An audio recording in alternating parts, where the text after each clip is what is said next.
This video is sponsored by DJ The Lazy Gamer and Crimson Manifesto. Hey y'all, just before we begin, I want to get all our shoutouts done now, as I had a lot of help from some awesome people to help me in trying to make this my best Dragon Ball What If to date, and I really want you to go support them. First off, in terms of visuals, a big thank you to Zala, who's handled most of the art for the series, as well as newcomer Jurgen Jays, who did some custom background work for me. An even bigger one to AcetheWindRider AKA the Ranger Base for handling the visuals editing of the video. Sound-wise, thanks to Dragon Ball University for providing voice acting, Mard LMS aka Jim for help with the audio editing, and to the various artists and composers who created the music using this project's soundtrack that'll be listed throughout the video. Finally, to my good friend Pickled Dill, who helped me to arrange all that music, as well as gave some major help in scripting out my thoughts for this part. And last thing, there's going to be a stat bar on screen that shows my subscribed versus unsubscribed numbers. Please subscribe, as it helps out the channel, yada yada yada. Let's get on with the show. Baby Boo the Plague versus Kakarot the Scar. The finale of What If Goku was sent to Planet Vampa begins now.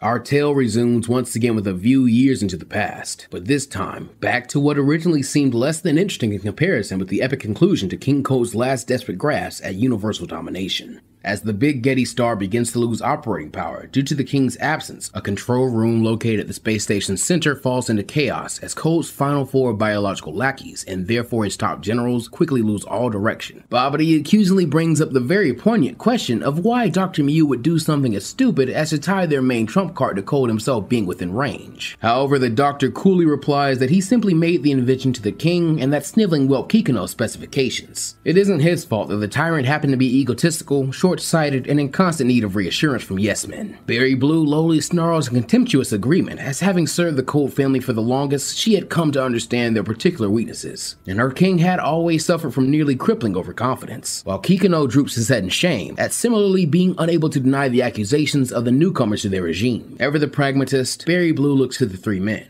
asking what exactly they are to do now if their master's seemingly imminent defeat close at hand. Kikuno smartly suggests surrender, but Babidi calls him a worthless slime, having not come so close to universal domination only to hand it over to some overgrown apes at the final stage. Ryu concurs with the wizard, though this is not to say that he has already forgiven the initial shifting of the blame to him, and so in his own harsh tone asks what great feat of magic he has in mind to win the day, causing Babidi to growl back that nothing can do that. The day and the battle are obviously lost, but if he has anything to say about it, the war will not be. He simply just needs another puppet to replace Cold. Kikuno shoots the wizard a dirty look for speaking about his king that way, before Babidi can rebuke him or brag that he was never on their side. The sound of hammering boots on the metal heralds the imminent arrival of the rebel vanquishers. Moments later, the door to the control room bursts open, with the squad circling the lackeys and ordering them to surrender at once. As one, the four of them raise their hands and allow themselves to be cuffed and seized. However, before anything more can happen, another man enters the room, bearing the insignia of leadership. And for Kikuno and Berry Blue in particular, this is terrible news. General Zarbon of the rebellion surveys the pair of Frieza Force loyalists with a sneer on his lips, while to his left, one of the soldiers asks if he knows who they are. Zarbon coldly states that they served in both Frieza and Cold's inner circles, being complicit in many of the atrocities commanded by both father and son long before any of them in the room were even born. This mention of Frieza makes several of the soldiers bristle, with the one who spoke up asking what Zarbon wants to do with them. Ice in his voice, the general replies that only one punishment fits such crimes, before raising a hand and casually blowing Kikuno away. Cold fury in her own tone, Berry Blue curses Zarbon as a traitor, but the general does not dignify this with a response, instead simply ending her just as he did her compatriot. Babidi and Mew watch this cold-hearted display with matching looks of shocked horror on their faces, before looking up at the teal-skinned man as if silently questioning whether they are about to meet a similar fate. Thankfully for them, Zarbon does not know either of them, and so instructs his soldiers to take the wizard and the not-so-good doctor back to their ships for questioning. However, from seemingly within everyone's own head, a new voice speaks up. It is polite and refined sounding, though it makes Babidi shudder just as much as the appearance of Zarbon did to Kikuno and Berry Blue, because this is the Supreme Kai speaking. He apologizes for only contacting him now, however, partly blames that as the Northern Supreme, or as they know him, King Kai, chose to hold off on alerting him of the wizard Babidi's involvement. The Supreme Kai implores the rebels to not allow Babidi to continue living, laying bare his litany of crimes throughout the ages, as well as attributing a few to him that rightly belonged to his sire, Bibidi. Though in Shin's mind, the wizards are one and the same. He then finishes with a brief recounting of the events surrounding the monster Majin Buu, praising that had they not defeated him, King Cold could have been just as much of a menace to the galaxy under Babidi's thrall, and so for that reason, he cannot be spared, lest his magic produce another similar threat. Zarbon is smart enough to know that arguing with God rarely ends well, and so with a nod, gestures one of his men to do away with Babidi as well. As a blaster is raised raised in his face, Bobbity shrieks this can't be his end before lunging at Mew and throwing him in front of him. However, being surrounded, another soldier simply raises their blaster and guns Bobbity down anyway from behind, ending the wizard's dreams in a reign of terror. Or so the rebels and even the Kais think, though none of them notice the faint glyph marking Mew's flesh at the point where Bobbity touched him. And so,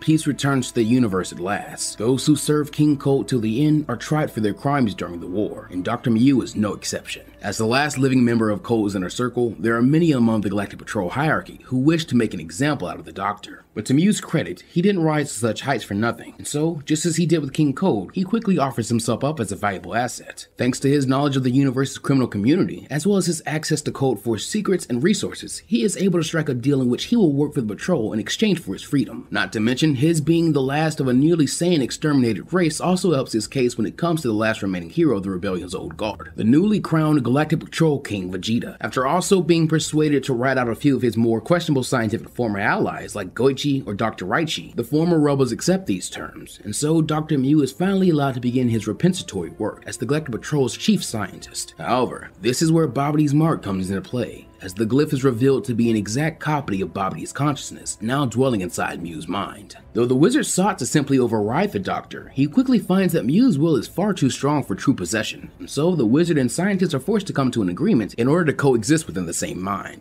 Thankfully, there is one area in which they are in total agreement: revenge. Neither Bobbity nor Mew like the shape of this new galaxy under the rebels. Too peaceful, sickeningly noble, and mind-numbingly boring. So both sorcerer and scientist find camaraderie in a shared abhorrence of the stagnant and uneventful lifestyle of a peaceful universe, leaving only one solution: a monster, the likes of which Supreme Kai mentioned, a Majin which will truly wreak lasting and universe-changing devastation. However, this beast will have to be different than any that has come before, neither purely machine nor magic, but instead a perfect hybrid, with a potential far exceeding any Saiyan or even the mutants of the Cold Dynasty. As such, the dastardly duo set to their work, utilizing both their skill sets for the new project. Even so, the pair cannot devote as much time as they would like to it, since while Mew is a free man in name, he is still under surveillance from the Galactic Patrol, and at their whim must create new inventions for them, such as a specialized stasis prison cell to house the Saiyan and mutant war criminal Kakarot. Through studying him, Bobbity becomes tempted to make him the base of their new weapon, but Mew will not entertain the thought. His hatred for Saiyans greater than ever after the months he spent as their prisoner. And admittedly, this being, even while under very heavy forceful sedation, gives off a vibe that makes them feel uneasy at the mere thought of impeding his will. And so as we come to know, Kakarot is only confined as per the Patrol's orders, and bought a bit more trust due to his speedy and efficient work, Mew is at last able to continue his secret experiments. Years pass, and between the strain of the Galactic Patrol's constant monitoring of him, the effort of evading detection while he works on the project, the sheer mental challenge of creating the new life form, and the fatigue of harboring two minds within one brain, Dr. Mew quickly begins to degenerate, his blue skin graying, his once thick orange hair falling out, and even his cybernetic eyes losing some of their luster. He is a shell of his former self by the time they have created the perfect body for their new life form, his baby.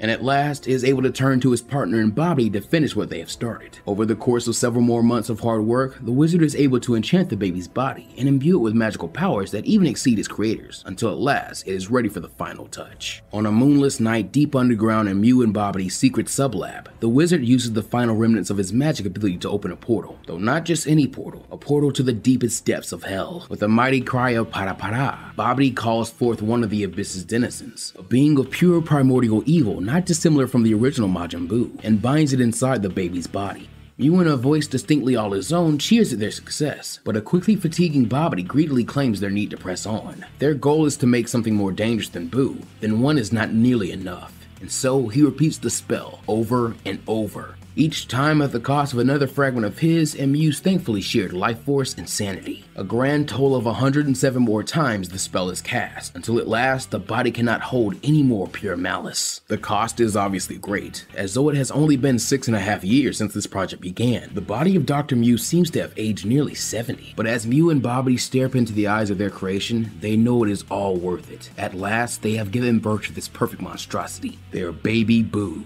Blinking and flexing his fingers as if unfamiliar with corporal reality, Baby Buu peers curiously at his surroundings, and then, with a sound like nails on a chalkboard, like homes burning, like children crying, it laughs maniacally. Mew and Bobbity laugh with it, and only now does Baby Buu notice his creators. In its horrific voice, it speaks both their names, showing its magic allows it to see two minds in the one man. and it then tells its fathers that it is almost ready. Mew asks what it is almost ready for, and the monster replies like a child excited for play: devastation. However, it needs one last thing from its creators first. Eagerly, Mew says he will give it anything. Baby Boo needs only name it. And this makes the creature laugh, as he says it's very simple. He needs their love. Then, quick as a flash, the tube of amniotic fluid the creature has called home for its short life explodes out, causing Mew to cover his face as its ribcage bursts open, becoming like fingers which wrap around Mew's decrepit body and pull him slowly closer to his monster, as if to embrace him. As darkness consumes him, Mew is not afraid, even as he recognizes that Bobity's consciousness has finally faded and left him alone for the first time in nearly a decade. Instead, an elation the likes of which he has never known overwhelms him. His entire life he has sought greatness through his creations, but only now, as he becomes part of a larger euphoric whole, does he finally understand what true greatness is. And so, the reign of Baby Boo begins, bent on only destruction and assimilation. The perfect life form begins making its way from world to world, seeking to plague the entire universe. Naturally, their respective heroes try to defend their homes, but few can resist the call of Baby Boo, and as each of them falls, the demon uses its inherited necromantic magic to raise them as its thralls, and turn them against their former allies. Now imbued with a fragment of its virus-like key. Obviously, even the Kais cannot ignore such a menace, and so Shin wisely is the one to make the initial decision that outside aid will be needed, and he prepares to go to the Galactic Patrol for it. But it is clear that with every soul consumed by the Necromancer, Baby Boo's intelligence and cunning grow along with his power. Case in point, knowledge from Bobity alerts the Plague to the fact that Shin technically presents his largest threat, and so seeks him out as first priority.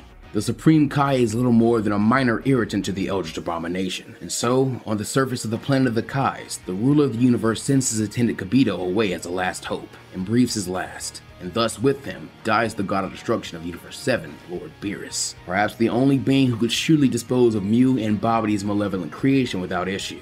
Fleeing elsewhere to a currently barren and lifeless planet once called Namek that had been caught up in the war between the Rebellion and the Cold Empire, Kibito, now the Supreme Kai in his own right, is forced to consider new ways to destroy this menace once and for all. Lest his friend have died in vain, and Lord Zeno take matters into his own hands and erase this universe simply to be rid of what may prove to be a multiversal plague. With his options thin on the ground, Kibito's mind goes to the tales he once heard of a Saiyan, a warrior who destroyed both Frieza and his father King Cold through sheer grit, hatred, and savagery. If such a fighter still exists out in the universe, they may be Universe 7's last and only hope.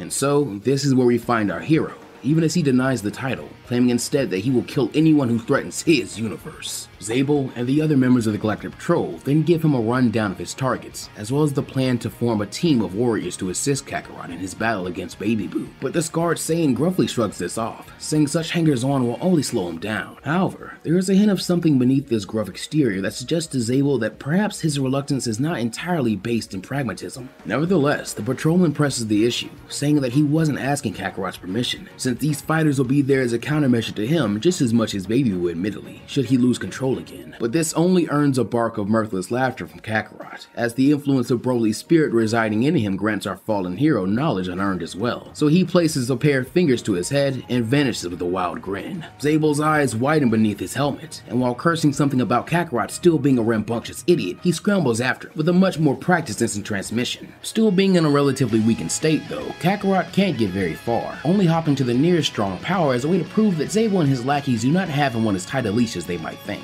And so he finds himself in a different part of the prison complex, as all around him lights and a ruckus roar to signify his prison break. This aggravates the Saiyan's already pounding head, and he responds with a fell roar of his own, hurling a ki blast which destroys the nearest siren and finally earns him a little quiet.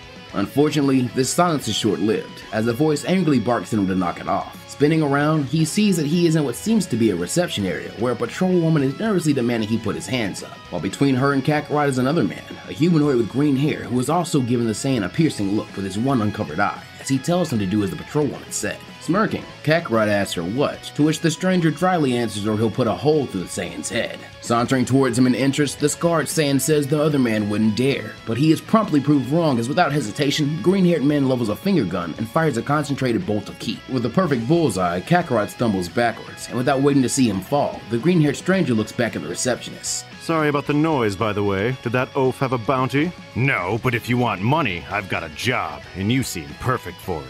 To the green-haired man's shock, the voice is coming from directly behind him, and whipping round, he sees Kakarot smirking down at him, seemingly unfazed. With a chuckle, the Saiyan then spits the keyboard back at his attacker's feet, where it fizzles away, and before the other can act, he grabs him by the shirt and teleports both of them out of the room, just as Zabel arrives, having nearly caught up. The pair then reappear in the briefing room Kakarot had initially teleported away from, much to the shock of Mirrors and angering a soon returning Zabel. The Saiyan warmonger then says if he has to have babysitters, he wants this guy to be one of them, as he shoves the green-haired man forward, since he at least has the killer instinct he knows they're gonna need. As a professional courtesy, Zabel asks the newcomer if he's alright, but the eye-patched man shrugs it off, all business as he correctly surmises that what Kakarot just pulled was a test, and he assumes he passed. He then asks for details on this job, namely its pay, and so Jocko and Zabel continue their explanation, telling Kakarot and the stranger whose name he soon learns is Granola that Baby Boo has already brought 2/3 of the universe to ruin. Including my home planet Cereal, I've seen it firsthand. All my friends and even my enemies are just pawns in his game now. Jocko muses that this is indeed a rough break, while Zabel says the reports from patrollers have confirmed this, and it seems the only way to kill Baby Boo's thralls is complete and total disintegration. Not only that, but they do not require food or rest, and through what seems to be a hive mind, they can share knowledge, so that the same trick can never work against them twice. Kakarot nods, seeing now why they had to resort to him for his raw power, and why one man probably can't take on this threat alone. So like it or not, he'll swallow his pride and work with the team, but in exchange, he wants to be able to pick his squad mates like he did with Granola. Angrily, Zabel says they never even agreed to let him have Granola, or even do that, and reminds the Saiyan that he's not exactly in a position to bargain. However, Agent Mirrors, who up until now has remained mostly silent, tells his captain that he thinks what Kakarot is proposing is fair. We're asking him to risk his life. He should at least have the right to know those fighting beside him are up to the task of watching his back. Well, at least you get it. Fine, but no more prison breaks. We've got enough to deal with already. Kakarot grins that he thought Zabel would see things his way, and though the helmeted patrolman wants to sigh again with exasperation, he bites his tongue and instead tells Mirrors to join him in giving Kakarot a tour of potential teammates. The next hour is spent going cell to cell, as Kakarot inspects each prisoner the Galactic Patrol has managed to apprehend during the last 7 years. Most are nothing more than 2-bit crooks who will be nothing but fodder in the face of Baby Boo, with the most interesting of them being one of Goichi's mechanical creations designated OG-731, or 73 for short. However, even he is not up to snuff, with his only real abilities being basic mimicry, and the fact that close-range fighters will be at an inherent disadvantage against their opponent does not help his case. This frustrates Kakarot, who declares that he'll have better luck assessing prisoners without Zabel and Mirrors breathing down his neck. Before either can stop him, he puts one hand on Granola and the other back to his forehead, vanishing once more, causing Zabel to once again fume. Slowly gaining a better handle on his teleportation ability now, Kakarot seeks out the strongest power in the prison other than him, one that he feels like he recognizes, almost like he's seen it before in a dream. The cell Kakarot and Granola appear in is pitch black, much like his own had been, and filled with the heavy stenches of sulfur and unwashed hair, though neither of these interest Kakarot half as much as the sound of clopping hoofbeats followed by the rattle of heavy chains signify that the source of power is getting closer. From the darkness, a deep and ragged voice then asks, "Is that you, Master Chef?" As Kakarot and Granola's adjusting eyes finally fall upon a large, blue, goat-like humanoid. Sensing the raw evil coming off this stranger, they both instinctively take on defensive positions. Chef? You cook? What? No? Am I supposed to know what that means? I suppose not. You were, after all, in Dreamland last we met. Quit with the riddles or we'll leave you here to rot. Who are you? I'm known as Moro, the World Eater, and several years back I was tasked with being your executioner. Kakarot scoffs at this, admitting Moro is strong, but he doubts the goat could kill him even on his best day, a claim Moro agrees with, sardonically asking if the fact that he is not dead is a big enough clue to that fact. He then continues that his particular method of execution is ki absorption, saying that he can devour worlds without breaking a sweat, but for some reason, he could not even consume half of Kakarot's delicious ki before he reached his limit, even comparing the taste to the greatest dessert ever, yet complaining that such a delicacy obviously wreaks havoc on one's figure, and he doesn't exactly get much of a chance to exercise. Hence his new diet of consuming the fate amounts of the Saiyan's ki, which was used to power the prison from afar in moderation. This makes Granola gag, but Kakarot smirks that Moro shouldn't underestimate the power of a Saiyan, much less one like him. However, Moro countermands that this can't be it, suggesting that Kakarot might have some sort of mutation, since he would have no trouble consuming someone like Captain Zabel in one go. A little surprised, Kakarot asks if Zabel really is a Saiyan, to which Moro replies that he certainly is, and that is not the only secret he knows. If Kakarot, his dear master chef, would be so kind as to give him another taste of that delicious and bountiful ki, he would be happy to share all that he knows. Looking to Granola with a faint grin, while the Cerulean glares back with a "you can't be serious" expression, Kakarot says that he's not looking for secrets, though he believes Moro could provide a far more valuable service. Bad idea. Guys shoved this deep into this hellhole can only be one thing. Scum. And so was I. Did you think we were looking for heroes in a place like this? This banter has piqued the goat's interest, and in his rumbling voice, he asks what exactly this service is, with Kakarot replying that he's assembling a crew to take down an even greater galactic threat than him. Cracked lips splitting in a grin, Moro admits that he would be open to this, if only to ensure that his favorite meal is not taken away from him. Viewing this as satisfactory, Kakarot extends a hand, and as the blinding light of the cell door opening bathes the cramped room, Moro clasps it, forging their pact. Growling with annoyance, Zabel demands to know what Kakarot is doing with a death row inmate, but with something like mirth in his tone, the strange Saiyan replies, "Recruiting my last teammate. Come on, it's about time we make a battle plan." Back in the meeting room where Kakarot was initially briefed on his mission, he, Jocko, Miris, Zabel, Granola, and Moro set to work on forming a strategy for how to destroy Baby Boo, though two primary problems faced them. The first is finding the monstrosity among his unending horde of undead thralls, and the second is how they intend to kill him when they do, considering how his power is said to exceed even King Cold at his peak and apparently grows with every conquest. Cracking his knuckles nonchalantly, Kakarot tells the group not to worry about that second problem, since he believes between them all they should have the strength to obliterate Baby Boo, which means all they have to do is find him. A gruff male voice announces from out of view that he can help with that, before a trio of aliens flash into the room. Two of them are male, both purple-skinned, with one being tall and lean, while the other is short, stocky, and possesses long, pointed ears. In between them stands a tall, blue-skinned female with long white hair pulled up into a ponytail. Miris recognizes two of them, and so stays silent as Jocko and Zabel rise to their feet, ordering these intruders to identify themselves. Angrily, the stocky, long-eared alien demands to know if this is how they talk to a god, while beside him the woman chortles that they can't hardly be blamed for not recognizing him, when he seldom shows himself to mortals of his own universe, let alone the Sevenths. This causes the fat cat to snarl that it sounds like his attendant is calling him lazy, but the woman smiles that at least he isn't also dense. Meanwhile, the tall alien who was the original speaker clears his throat, forcing the bickering pair to turn their attention back to the room at large where all eyes are on them. A little flustered, the cat introduces himself as Champa, god of destruction, and the woman beside him as his angel attendant Vados, and they are the deities of their sister universe and an ally in these dark times. Smiling, Jocko says that this is great. A god of destruction could kill Baby Boo in no time flat. But Champa balks at the idea, saying strong that he won't be setting foot in the same quadrant as that abomination, and mumbling that no vengeance is worth dirtying himself over. After a pause, the god regains his bravado, and asserts especially not for stupid old Beerus. No, his support comes in the form of his compatriot Hit, who he has hired to assassinate Baby Boo for him, at great personal expense might he add. Smirking while ignoring her master's sentimental reasons, Vados says that it's better than the alternative though. And when the patrollers, prisoners, and bounty hunter cock their heads questioningly, she elaborates that Lord Champa is being quite generous by equipping them with the greatest assassin from their universe. But that is only because he knows that if Baby Boo is not dealt with quickly and cleanly, the Omni King will dispose of both their universes for good measure, as to not damage the balance of the multiverse. This only causes more confusion, but Kakarot in his usual blunt way is able to cut through the formalities, simply looking at Hit and in a challenging tone asking if he can fight. An instant later, without seemingly moving an inch, the assassin is now in front of him, having attempted to bury his fist deep in the Saiyan's gut. However, thanks to future vision, the Saiyan is able to catch the blow by the wrist just in the nick of time. Impossible, unless you can... See the future? Yeah, it's not too fun though. I like your trick better, so you can tag along. Turning back to his little warband, Kakarot wistfully thinks that he's never had a team this big, before pushing the thought away and asking Hit how he can help them find Baby Boo. I've made a centuries-long career out of finding men who desperately don't want to be found. I'd like to see all the data you have on this Baby Boo.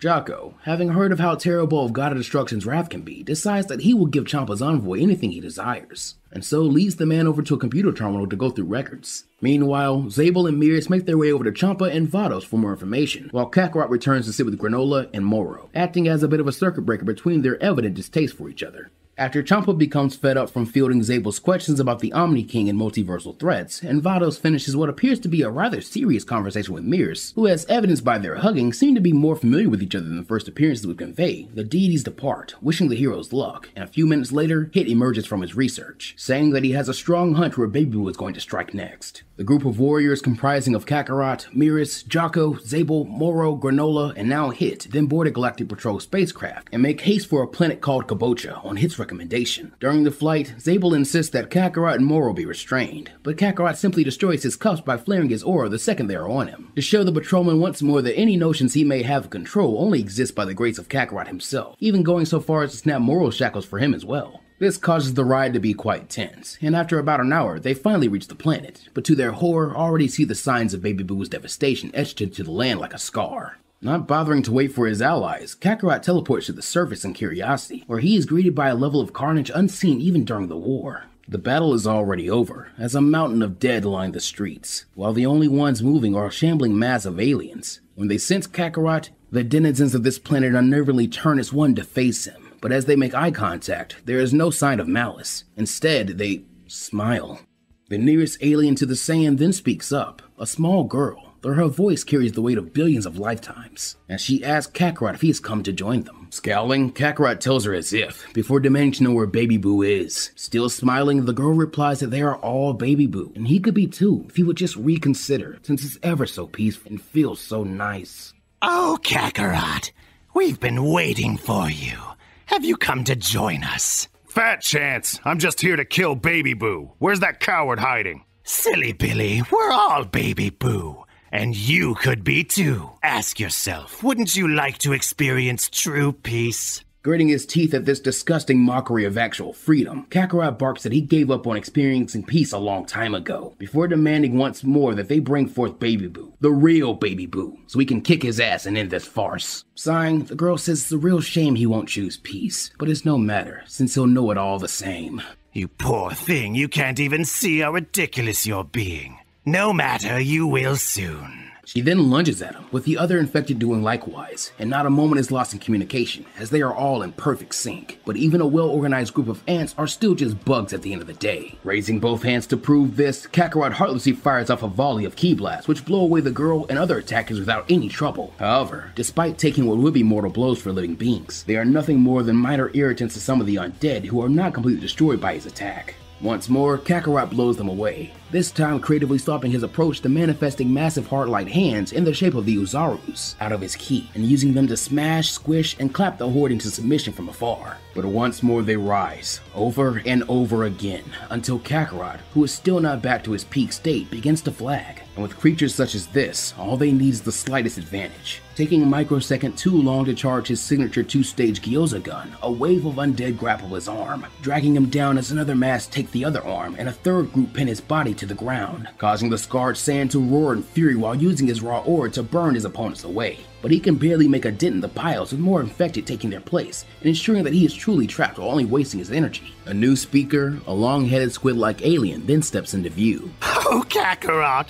Poor sweet Kakarot! Even now you rage and storm against inner peace in the misguided belief that glory can be found in rugged individualism. You will be so much more as part of a larger whole, as a part of me. Kakarot growls to spare him the speeches and get on with whatever he's gonna do, which earns a sad headshake from the new mouthpiece of Baby Boo, as he creates a small yet somehow corrupted looking orb of ki above a tentacle. Two more of the thralls then grab Kakarot's jaws, forcing them open as the speaker crouches down to force feed the Saiyan his ki. Quit fighting it, you'll love being a part of our family.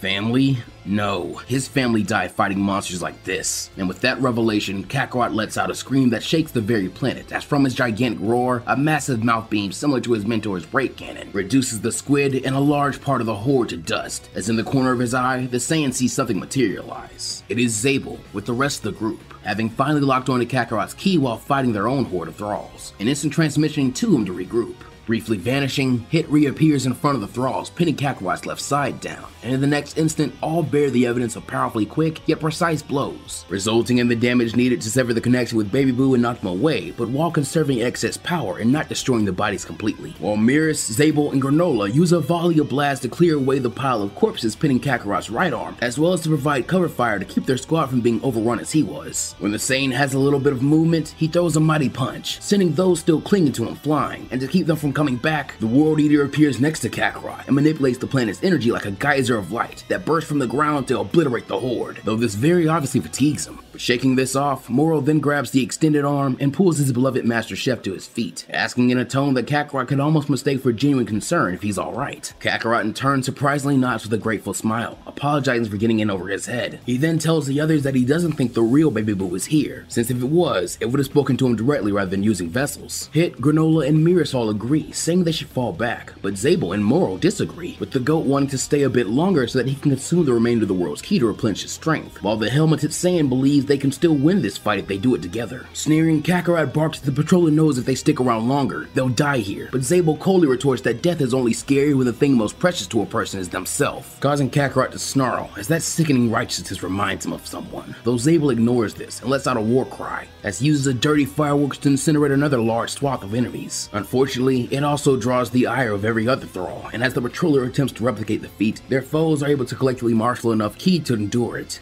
Scowling, Granola reminds Zabel of their hive mind and adaptability, plus the fact that now they've exhausted their trump card, so they really should just go. But the mysterious Saiyan snaps back that he can't just leave this world enslaved, not after all he's lost to see the galaxy be freed. But Mirrors consolingly tells his captain that there will be another chance. For now, he has to live to fight another day. Otherwise, all he'll be doing is adding to Baby Boo's strength. Sighing, Zabel accepts this, and so with a heavy heart, orders the group to fall back, causing Kakarot, Zabel, and Mirrors each take hold of their allies and use instant transmission to lock on to Jaco's humble power, returning them to the ship. As the defeated warband slump to the ground, Kakarot eyes Zabel coldly.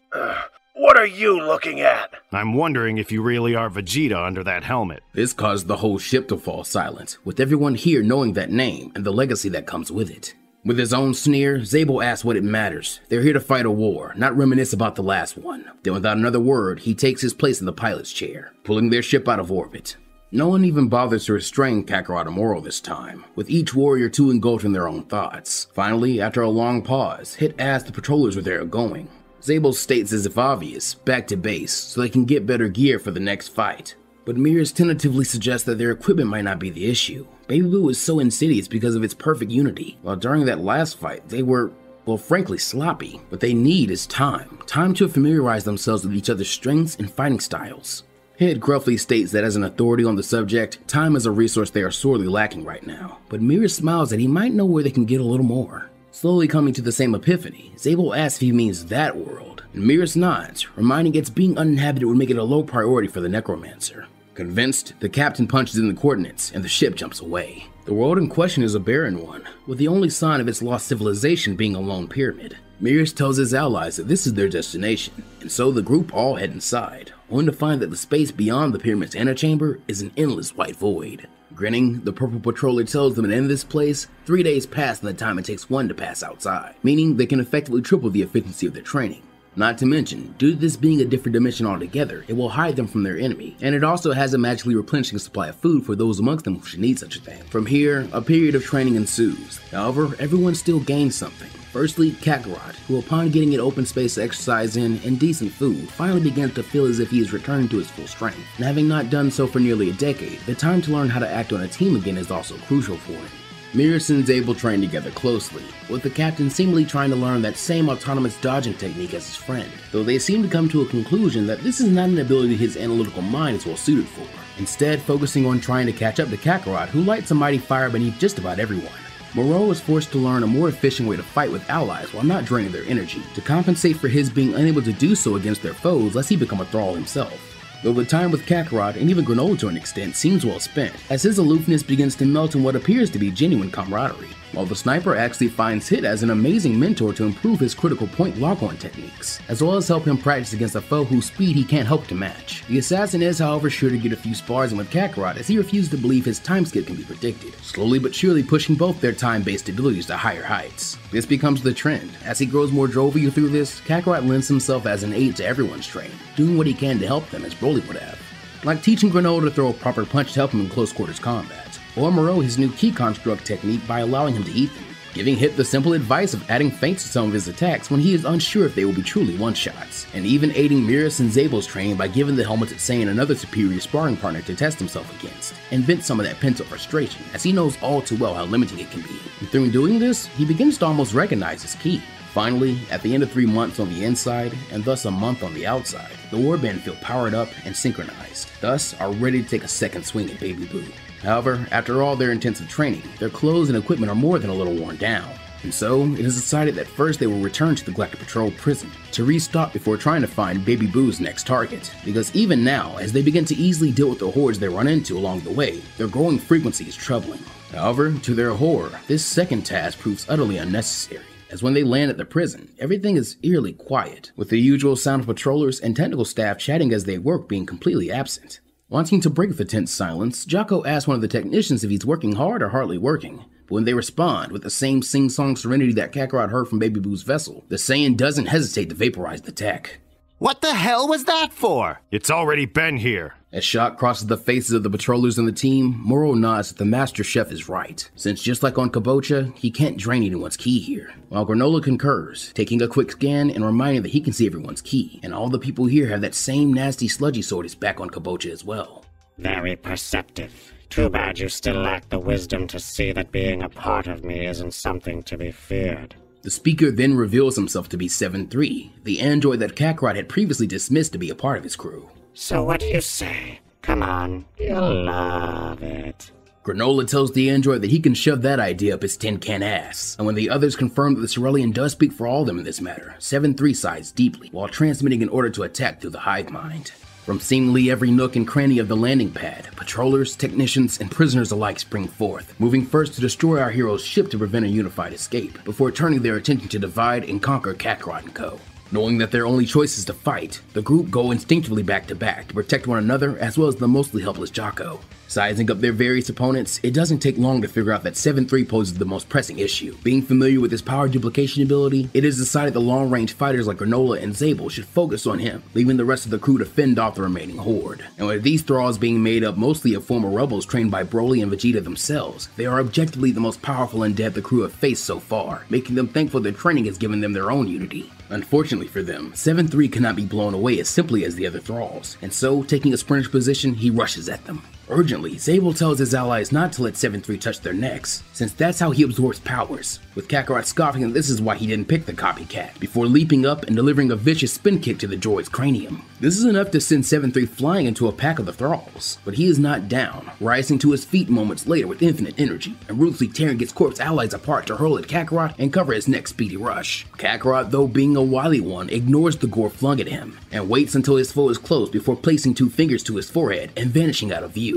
A second later, he reappears directly behind 7-3, wrapping him in a full Nelson and yelling to his comrades to blast the bot while he's got him restrained. However, instead of praising Kakarot, Zabel curses him for a fool. As with a whirring noise, 7-3 bends his mechanical shoulder in a way no organic being could, and clasps a hand squarely on the nape of his captor's neck. On his center forehead gem, a small image of Kakarot appears, and at once the android's posture changes, becoming more feral and unmistakably like Kakarot's. 7-3 then swings his head backwards, smashing his chrome dome into Kakarot's nose and forcing the Saiyan to recoil, before placing 2 mechanical fingers to his forehead and vanishing. Furiously, Zabel warns his allies that 7-3 has copied Kakarot, meaning he now has his abilities and strength.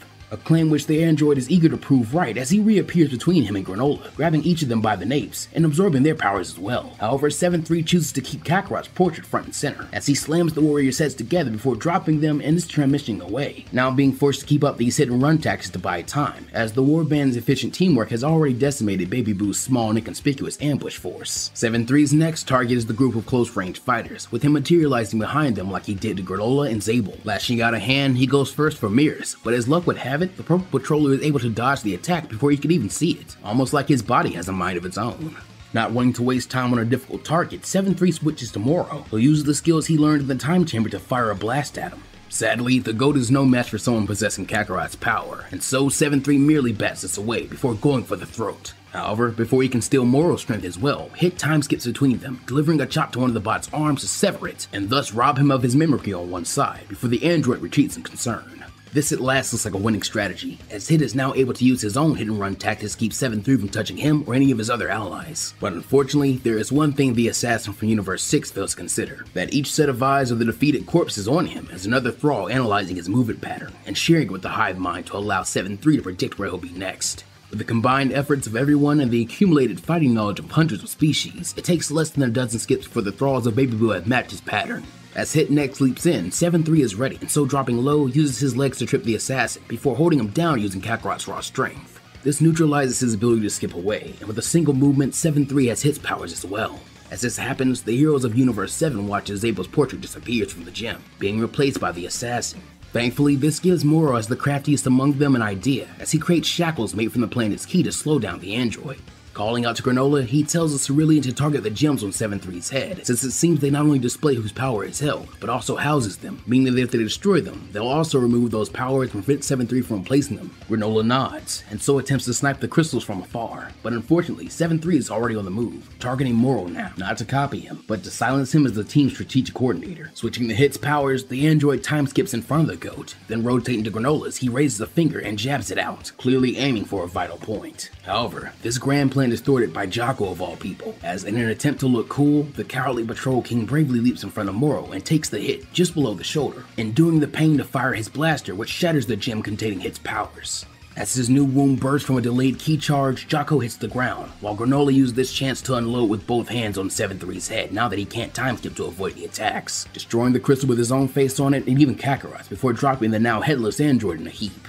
Afterwards, Granola surveys the battlefield, pleased to see that while he dealt with 7-3, the rest of the warband dispatched the few remaining thralls. They all now stand around Jocko, who is still lying where he fell when 7-3's attack pierced his arm. Joining them, the sniper asks what's happened, and wordlessly, Kakarot points to Jocko's wound, which is taken on an infected look. The bug-eyed patroller then speaks for himself, saying that when 7-3 hit him, he implanted some of his ki into him, meaning that soon, he'll be a thrall just like all those other poor souls. Solemnly, Zabel suggests that if they remove the rest of the arm, they might be able to stop the plague from spreading, but Jocko shakes his head, saying that this is only a guess, and if they did, he wouldn't be of much use to them with only one arm. Better to let the infection spread and take him, so that he can get a glimpse into the hive mind before he dies. If he does this, he should be able to tell them where the real Baby Boo is hiding. You'll still die.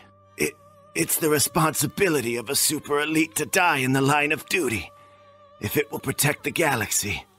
Finding Baby Boo is how I do that. I'm not strong like you guys. He looks fondly upon his two colleagues and makes one last request, that when they have what they need, destroy his body. He would much rather die as himself than live as one of that monster's toys. Swallowing heavily, Zabel gives his answer. I promise. With his faith bolstered, Jocko at last stops resisting Baby Boo's pull, and from the point of the injury, necrotic black veins begin spreading out all over Jocko's pale blue skin. What do you see? But at first, all Jocko can do is writhe and groan, the process of assimilation clearly being an agonizing one, despite what the thralls claimed. Clasping one of his friend's hands, Zabel orders Jocko to stay strong, to remember his duty, and this at least seems to get through, as through a voice that is half gasp and half sing-song, he replies, Pink skies, many moons, sacred, the sacred world of the Kais, of course. Though Jocko is now in too much pain to speak, he nods before his head lolls and his bug eyes go glassy. Wasting no time, lest Jocko rise as a thrall, Zabel fires a blast which disintegrates the fallen king's body, before saying a quiet word of thanks to his comrade. Even Kakarot cannot help but feel great respect for the courage of Jocko's final act, and so, taking hold of Granola and Moro, while Zabel does Mirrors and Hit, the group instant transmission to what may well be their final destination.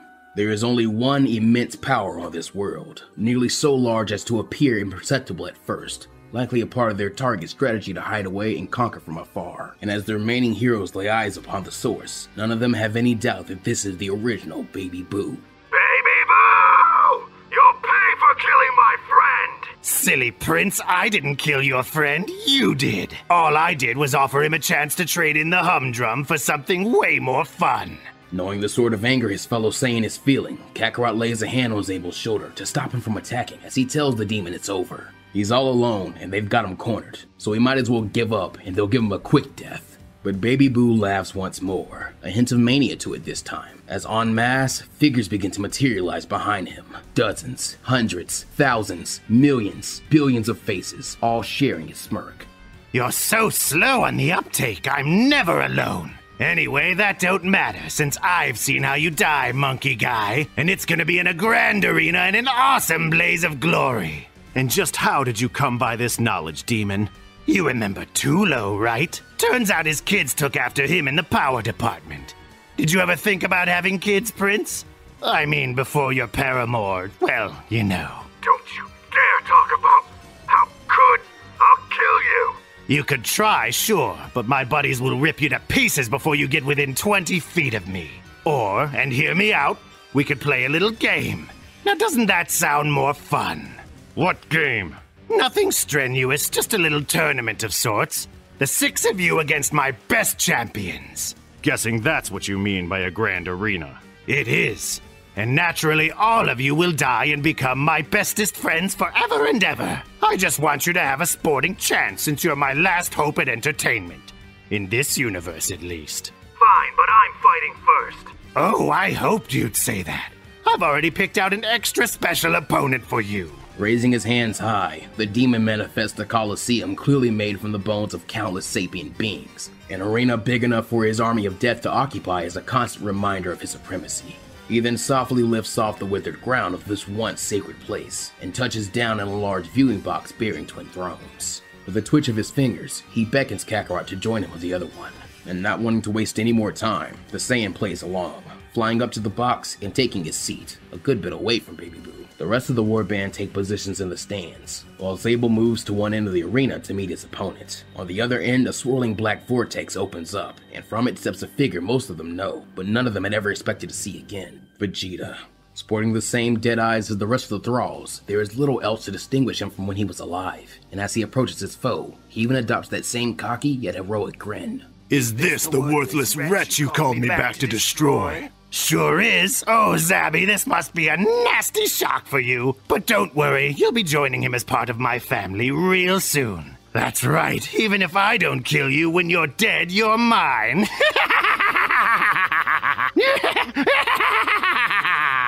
Though this is true, the Plague neglects to mention this ability is at the cost of a significant portion of the warrior's original strength being lost forever, but the despair felt by his prey before joining his happy little family made the loss well worth it. Zabel gives no reply, not even looking at Baby Boo. Instead, his helmeted head is pointed squarely at the Saiyan Prince and former rebel hero. As Vegeta stalks closer, cracking his knuckles, Zabel backs away, a rasp escaping him like he wants to say something but cannot remember how to speak. Much too soon for Zabel's liking, his back touches up against one of the arena walls. Pathetic worm, at least face your death head on! The prince then lunges at Zabel, swinging a punch, but the patrolman remains paralyzed, and so the blow connects, shattering his visor and revealing Tarbal? Terror fills Tarble's eyes as he stares up at his big brother, who in turn regards him with a scowl. I should have figured it was you under that mask. Who else could be such a disappointment? No, it's not really you. Oh, but it is. Sneer deepening, the elder prince drives another fist into his brother's stomach, forcing Tarbal to double over in pain. I've always wanted to do this, you know. Having a weakling for a brother disgusts me. I should have saved myself and let you and that freak Zarbon die. Tears in his eyes, it looks as though Tarbal might actually agree with Vegeta, but Kakarot will not let this stand. On your feet, Tarbal. This isn't just about your pride now, it's about Vegeta's too. That goody-goody would never choose to be a puppet, so it's your duty to destroy him completely and free him. Tarbal whimpers that he doesn't know if he can, but Kakarot yells that he knows he can, speaking to him not as a former prisoner to his captor, or even an uneasy ally in their fight against Baby Boo, but as the friend he once made during the Cold War. Feeling the remnants of this connection stir inside him as well, Tarbal nods, then rises to his feet, thrusting a hand forward towards Vegeta's chest, but Vegeta easily catches this. You're as pitiful a fighter as ever. Maybe, but I've learned a few tricks since we last fought. Tarbal then brings his other hand up, clapping the heels of his palms together and firing off a point-blank Gallic gun. The purple beam consumes Vegeta, and when it fades, all that is left of him is a gloved hand gripping Tarbal's wrist. And moments later, that too vanishes into black smoke. Please, find peace, big brother. Up above, Kakarot taunts that Baby Boo better have a better fighter lined up for him, since it would be boring if his battle was over that quick. Baby Boo cackles that the Saiyan need not worry, since he has tailored each fight to be a deeply personal experience for all the combatants, making the Saiyan growl at the dirty trick. He then offers Kakarot a dish of candies, but the long-haired fighter declines, wrinkling his nose and saying they smell like corpses. The demon then shrugs that is because up until very recently they were, before lazily tossing a handful of them into his mouth and telling Granola that he wants to see him fight next. Granola looks up to Kakarot, and upon receiving a nod to play along, tags out with Tarbal. At first, when Kakarot sees who Granola is going to fight, he thinks it is some twisted version of himself, but upon closer inspection realizes it most certainly isn't. Granola seems to gawk at the sight, before turning his eyes back to Kakarot as if finally piecing something together, before suddenly resolving himself as his ki flares to life stronger than ever. So you grew up, huh, kid? And up there, that's my son, isn't it? This is for my mother! And with that, Granola raises both hands and begins to unleash a ferocious volley of ki blasts at a shocking speed, quickly obscuring Bardock's position due to the dust and smoke kicked up by his attack, and making Granola grin slightly until Bardock's voice again speaks out. Your mother? idiot. Do you really think you and that old slug would have survived if I wanted to kill you? As the dust settles, Bardock, ever rebellious, still stands tall, his body now riddled with holes, as well as his right arm and nearly half his head missing. You got her killed, not me. I just stuck my neck out for nothing. The Saiyan then suddenly rushes forward while zigzagging to throw off the start of Granola's aim, causing the enraged Cerulean to forego his long-range attack in an attempt to behead Bardock with the punch Kakarot taught him.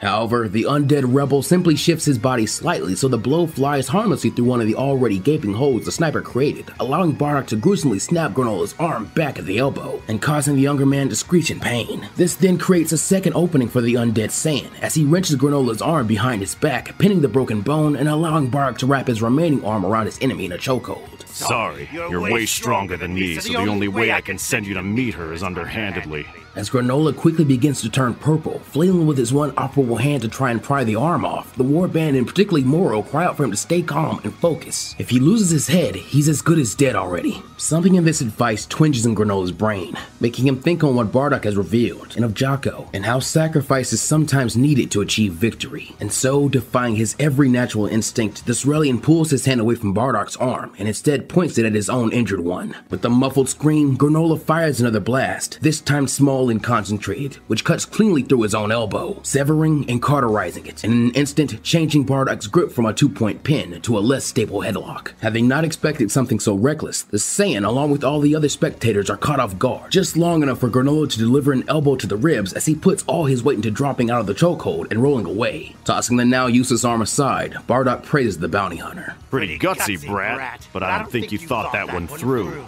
That was your main weapon. Wrong.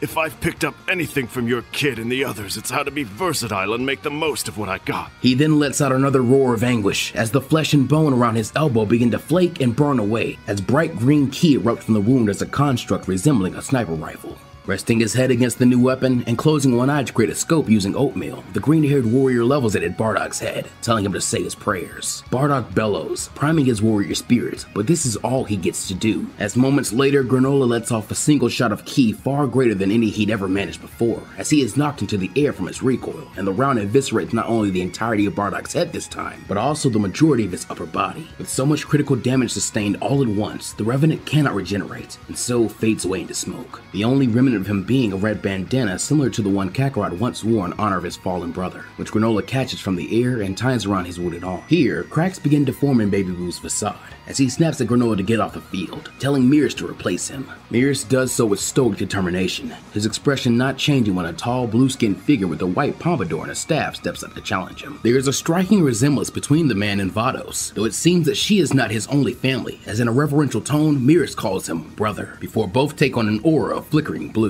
At once, the two men seem to vanish, moving too fast for any but Kakarot and Baby Boo to see. There are a flurry of combat, yet each movement is so precise it is as if their bodies are acting on their own. The pair seem to be perfectly matched, with neither landing a single hit. However, Kakarot can tell that Miris is not going all out, and as their eyes meet, the Saiyan wordlessly asks why. Sighing deeply, Miris nods almost imperceptibly, as if accepting that this is not the time for restraint, even if it pains him to destroy his kin. Breathing in once more, Miris begins to transform, his purple skin becoming a more vibrant and healthy shade of blue than his opponent, and his hair pure silver rather than his previous dull white. And when he opens his eyes, they as well are shining an otherworldly silver. In an instant, the gap between the brothers' power widens exponentially, as barely with a flick of his wrist, Miris takes the staff from his elder.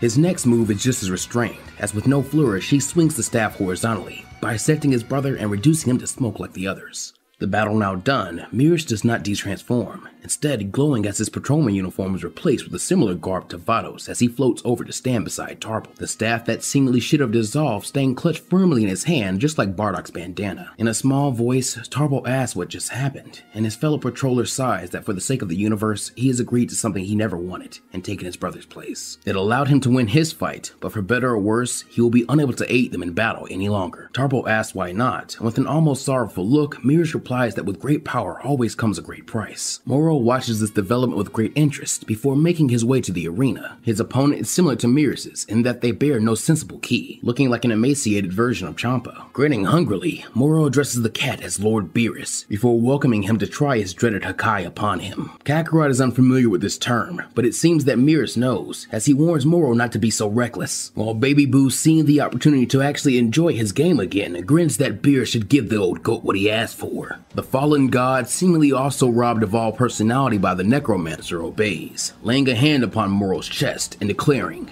Hakai.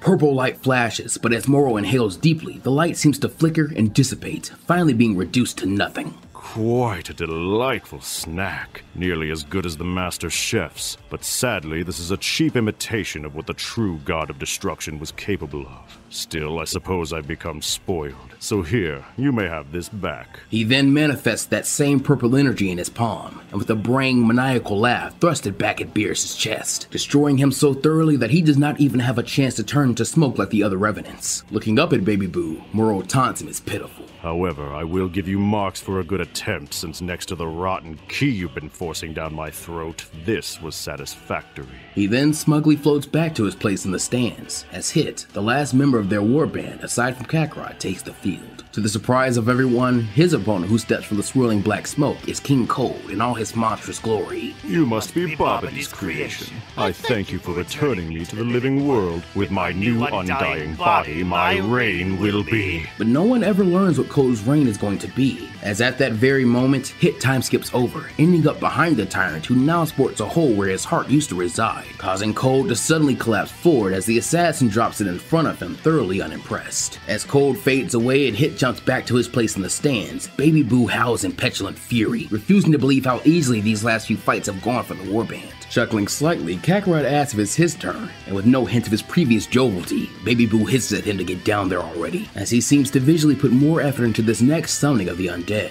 Silently complying in order to finally get some action for himself, the Saiyan zooms to the battlefield, morbidly looking forward to getting this sick game over with. Unlike the others, Kakarot does not get one opponent, he gets 5. Raditz, Nappa, Paragus, Beats, and finally, Broly step from the inky smoke and stand soullessly in front of him. Despite the callousness that he had formed over his heart after everything that he's lost, the sight of them, his family, almost breaks Kakarot. Each of them is someone he had loved, and to see them defiled like this, used as toys, makes the Saiyan's blood boil. Once again, he resolves to make Baby Boo pay for this and everything else. But first, he must destroy these shades so that his family can rest easy once more. Solemnly, the mutated Saiyan aggressively flares his ki in an explosive wave.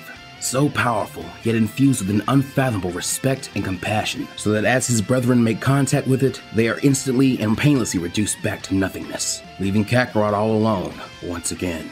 Unfortunately, things can never be easy for this tragic hero, as Broly is able to avoid this thanks to his incredible battle instincts. Warning that he cannot end him mercifully, Kakarot squares up to face his beloved brother in honorable combat. As the Saiyans lunge at each other, their fists collide with a shockwave strong enough to create cracks in the foundation of the Colosseum. Broly proves himself to still be quicker on the uptake, getting his next strike off first as he throws a roundhouse kick at Kakarot's head. Kakarot blocks the worst of it with his arm. This just leaves his body open for a punch that knocks the wind out of him. Broly then drives an elbow into Kakarot's skull before kneeing him in the chin as he goes down. Landing on his hands and knees, the younger Saiyan gasps in pain, rolling out of the way as Broly angrily stomps in an attempt to squish his head. When he finally stops, Kakarot finds himself looking directly up at the box where Baby Boo is clapping his hands and squealing with delight, clearly reveling in this anguish more than he has any other. This fills the Saiyan with a fury the likes of which he has never felt before, and as he clambers to his feet, faint green flecks shine in his aura. As he flares it with a primal scream much like Broly's, Kakarot throws himself at his brother now, forgetting strategy, forgetting his mission, forgetting his own name even. All he knows in that moment is to attack and keep attacking until the battle is won. And now, it is Broly's turn to go on the defensive, but it quickly becomes apparent that his defenses are no match for Kakarot's rage-driven offense, as he continually breaks through Broly's guard, snapping bones and drawing blood with each blow. As Broly staggers back, Kakarot goes in for the killing shot, ramming his fist cleanly through Broly's chest. As his first friend slumps forwards against him, Kakarot's rage subsides, and it is only now that he realizes what he has done. Frantically, he cries out his brother's name, pleading that he's sorry for losing control again, but instead of reproach, Broly smiles at him. Placing a hand behind Kakarot's head, Broly lowers his forehead so that he and his little brothers can touch. And in that moment, it is clear to the younger sibling that the older spirit has not been consumed by this plague, but instead lives on in him and his righteous fury. After this expression of feelings beyond words, Broly fades away into smoke, leaving only Kakarot to glare up at Baby Boo. Now, I'm really mad! In the face of such hate and raw power, Baby Boo turns pale, as Kakarot's ki suddenly eclipses his own, to the point that trying to sense and comprehend all of it causes a splitting headache. Gone is the laughing and leering demon, and in his place is a terrified wretch. Showing himself to be completely bereft of honor or dignity, Baby Boo attempts to flee, but Kakarot stops him by appearing next to him faster than he can perceive, grabbing the cowardly plague by the back of his head and ruthlessly dragging him face first down to the pit of death he created. As Kakarot's weight slams on top of him, the creature's mind nearly breaks due to the overwhelming fear simply due to the quiet and calm tone his executioner uses. I can see the future too, and you had it backwards! However, Baby Boo isn't out of tricks yet, and so raising a hand, summons his horde into the arena, ordering them to pull Kakarot off him so he can make his escape. At this point, Kakarot's warband leap in to help, but is hardly needed, as the thought of Baby Boo going unpunished for all his evils is more than Kakarot can take. Feeling as if the Hand of Death himself has suddenly chosen Kakarot as his avatar over their demonic opponent, Tarbo tells them all to stay back and watch. And as that wave of thralls made up of 2/3 of Universe 7's fallen bears down on him like a solid beam attack, the Saiyan stands tall, while pinning his prey down with a foot. Kakarot's green-tinged aura flares to life once again as he assumes the stance handed down to him by his teacher Nappa, before retaliating with a powerful beam of his own. Gyoza Gun! As it connects, the horde's numbers are quickly reduced, but as part of a hive mind, the thralls are wise to avoid the brunt and continue on. However, as the second stage of the attack activates and triples its size, all under the plague's influence are finally laid to rest, making Baby Boo the one who is alone, as Kakarot turns his attention back towards him. Like a coward, the demon pleads for mercy he never once showed to another being, but Kakarot has none left to give, and so instead deals a single decisive blow to interrupt the monstrosity, empowering it with all his ki so that when it makes contact, every single atom of Baby Boo is disintegrated in an instant, as the dying planet shudders, thus finally ending this nightmare. The warband then converges on each other, smiles on each of their faces as they realize the magnitude of what they've accomplished today, even if there were heavy losses along the way. For one glorious instant, these 6 warriors are the saviors of this universe. But as the moment fades, unpleasant questions begin to form in their minds. Ever the pragmatist, Kakarot is the one to vocalize them, asking what is to become of him and Moro as death row inmates now. Tarbo seems to think about this for a moment, weighing his options before a sly smile crosses his lips. The way my report will reflect things, prisoner 5986 instant transmissioned away shortly after killing Baby Boo. Real shame, too, since it's pretty much impossible to track someone once they've teleported. Is that so? Of course, the Galactic Patrol will still want to hunt you down, but at least for now you've earned the right to live as a free man. Smiling in earnest now, Kakarot thanks his fellow Saiyan, and the two shake hands before Kakarot surprisingly pulls the younger Saiyan in for a quick hug. I'm proud of you, little brother. Now, who'd like to go get into trouble with me? As if I'm about to give up my master chef for prison food again. I'll tag along as well, as long as you don't mind a sniper without his shooting hand. Happy to have you both. See ya, heroes. Then, as each lay a hand on his shoulder, the trio teleport away. This leaves just Miris, Hit, and Tarple, who now must decide where they will go from here. Hit's path is of course the clearest, as he says he will be returned to Universe 6, before adding that if they would like, they'd be welcome to come along. A familiar voice then cuts the assassin off, saying that it would be unwise to invite interlopers into their universe without his god's permission. Humbly, Hit apologizes as Champa and Vados appear, accompanied by Kibito, with Vados saying that in either case it doesn't really matter, since such a trip will have to wait. Looking up at her, Tarpo asks why, and with a coy smile, she tells the Saiyan that before anything, the Omni King would like to see both him and Miris. It seems that Baby Boo's actions have left this universe without a god of destruction and an angel to look after it, and in light of their recent service, Lord Zeno would like to offer them the positions. After the proper training, of course. Grumbling to himself, Champa says that the idea sounds preposterous to him. After all, what sort of name is Zabel for a god? Actually, it's Tarble. Smiling, he and Miris each take Vados' hand, ready to take on the next greater responsibility. Well, that does it, friends, at least for now. I'm genuinely curious, anxious, and excited to see and hear how you guys enjoyed this one in comparison to the rest of the series as an ending and compared to my other Dragon Ball stories. I had a lot I wanted to accomplish in this final part, and most of it just couldn't be fit in during a reasonable time frame, as well as the fact that I knew I wanted to end the story proper in this part. Or at the very least, the last 4 times I've said this will be the final part of the story. And aside from time, we also had certain constraints like my budget. Point is, I did my best to fit in the most vital plot points to the story, while some, unfortunately minor in comparison, plot beats were skipped. Like, for example, there was meant to be an entire extended Zabel/Tarble flashback that would expand on the implication Baby Boo made about he and Zarbon being a couple, for those of you who actually caught that. And before you guys start asking me to continue the story, I will say I am not 100% turned off to returning to this timeline for more adventures after the full story has been released.